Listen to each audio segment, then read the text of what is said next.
back, everyone. My name is Patrick. You're watching the Oilers Rundown. Well, we got to enjoy a big 4-1 victory in Game 4 last night, a 3-1 series lead on the Dallas Stars, but unfortunately, it can't be all positives. Zack Heyman had to leave last night's game. Didn't look good. We found out this morning that definitely it's an upper body injury. We think possibly a wrist or a shoulder, but head coach Chris Knobloch did not specify, but he did say that Zack Heyman was having surgery today and will miss the remainder of the season for the Edmonton Oilers. Here's another look at the hit from last night.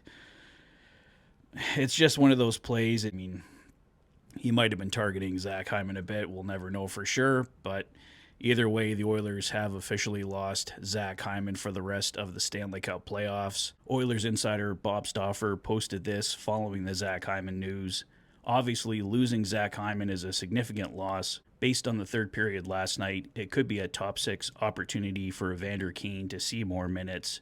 Kane has 4 goals, 6 assists, 10 points in 14 playoff games, averaging 16 minutes, 11 seconds, time on ice with 63 hits, and that's obviously going to be key. We know Zack Heyman was hitting everything left, right, and center. We know how important Zack Heyman is to this team, so this is definitely a massive loss, but I imagine Zack Heyman will remain around the team, be in the locker room as much as he can, so hopefully that impact off the ice can still help the Edmonton Oilers here the rest of the way. I was mentioning in my Fanatic rundown last night that this might be a great opportunity for Jeff Skinner to get back into the lineup.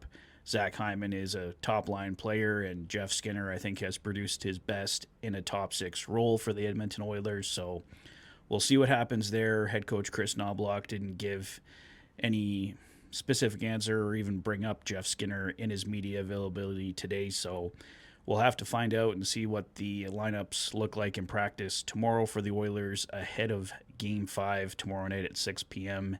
back in Dallas, but I think Jeff Skinner is a good bet to be coming into the lineup for the Edmonton Oilers. Chris Knobloch also gave an update on Connor Brown.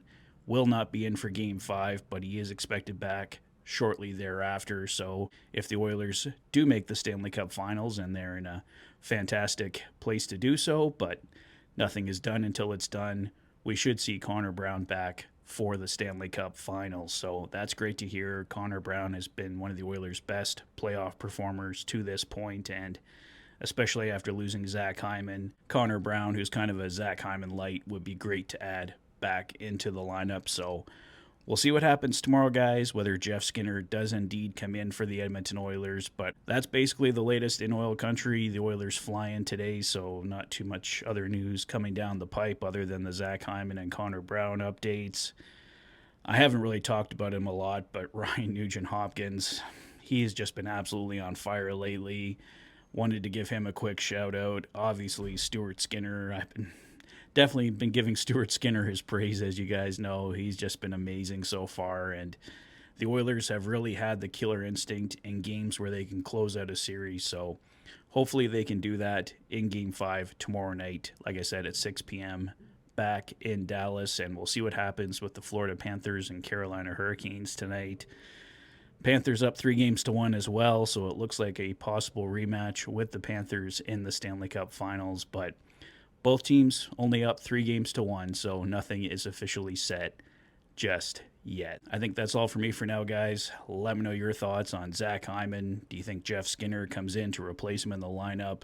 What do you think about Evander Kane getting more minutes? Do you think that will help alleviate the loss of Zack Heyman? You can never really replace him, but the Oilers have to find a way to do it by committee here. Let me know your thoughts in the comment section below.